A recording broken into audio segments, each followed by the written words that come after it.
আমি ওর প্রেমিক না, ওর সাথে আমার কোনো সম্পর্ক নেই। আমার একটা পরিচয় আছে, আমি একজন ফটোগ্রাফার।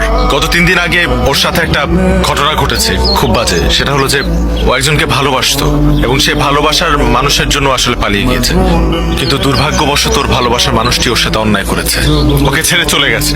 আসেইনি, একা দাঁড়িয়েছিল সেই মানুষটির জন্য। এবং ওই সিচুয়েশনে গত 3 দিন ও আমি ওনাদের বাসায় ছিলাম।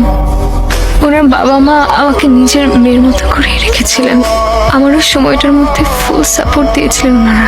শুধু একটা রিকোয়েস্ট আপনাদের 4 জনের কাছে, ওকে না ওই আগের কথাটা আর মনে করিয়ে দিবেন না, ওকে কিছু বলবেন না, কারণ ও আবার আপসেট হয়ে যাবে। থ্যাঙ্কস ব্রাদার, তুমি আমার ফ্যামিলির জন্য যে কাজটা করছো সেটার জন্য আমার ফ্যামিলি সারা জীবন তোমার কাছে কৃতজ্ঞ থাকবে।